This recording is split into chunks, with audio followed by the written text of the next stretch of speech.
കൊല്ലം കടയ്ക്കൽ ദേവി ക്ഷേത്രത്തിൽ വിപ്ലവ ഗാനം ആലപിച്ച സംഭവത്തിൽ പങ്കില്ലെന്ന് ക്ഷേത്രോപദേശക സമിതി തിരുവിതാംകൂർ ദേവസ്വം ബോർഡിന് നൽകിയ മറുപടിയിലാണ് ഇക്കാര്യം വ്യക്തമാക്കിയത്. ക്ഷേത്രത്തിൽ കരക്കാരും വ്യക്തികളും സംഘടനകളുമാണ് ഉത്സവ പരിപാടികൾ നടത്തുന്നതെന്നും അതിൽ ഇടപെടാറില്ലെന്നും ക്ഷേത്രോപദേശക സമിതി വ്യക്തമാക്കി. അരുൺരാജ് വിശദാംശങ്ങളുമായി. അരുൺരാജ്, നേരത്തെ തന്നെ ക്ഷേത്രോപദേശക സമിതി നിലപാട് വ്യക്തമാക്കിയിട്ടുള്ളതാണ്. ഇപ്പോൾ അത് തന്നെ വിശദീകരണമായി നൽകിയിരിക്കുകയാണോ ദേവസ്വം ബോർഡിന്?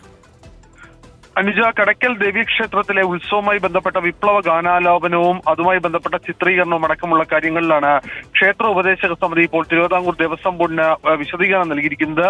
ക്ഷേത്ര ഉത്സവങ്ങളുടെ കാര്യത്തിൽ ക്ഷേത്ര ഉത്സവ സമിതിയും അതുപോലെ തന്നെ ഉപദേശക സമിതിയും നേരിട്ട് ഇടപെടാറില്ല. ഇത് കരക്കാരാണ് നടത്തുന്നത്. അതുപോലെ തന്നെ സ്പോൺസർമാരടക്കമുള്ള പരിപാടിയാണ്. അവരുടെ താല്പര്യപ്രകാരമാണ് ഈ പരിപാടികൾ നടത്തിയിട്ടുള്ളത്. നിലവിൽ അവിടെ വിപ്ലവഗാനം ആലപിച്ചതിൽ തങ്ങൾക്ക് പങ്കില്ല. ഇതിൽ ക്ഷേത്ര ഉപദേശക സമിതിക്ക് നേരിട്ടോ അല്ലാതെയോ പങ്കില്ല എന്ന മറുപടിയാണ് തിരുവിതാംകൂർ ദേവസ്വം ബോർഡിന് ഇപ്പോൾ നൽകിയിട്ടുള്ളത്. ഇതുമായി ബന്ധപ്പെട്ട് തങ്ങൾക്ക് ഈ തിരുവിതാംകൂർ ദേവസ്വം ബോർഡിന്റെ അതേ നിലപാടാണ് ഉള്ളത് എന്നുകൂടി ക്ഷേത്രോപദേശക സമിതി ഈ വിശദീകരണത്തിൽ സൂചിപ്പിക്കുന്നുണ്ട്.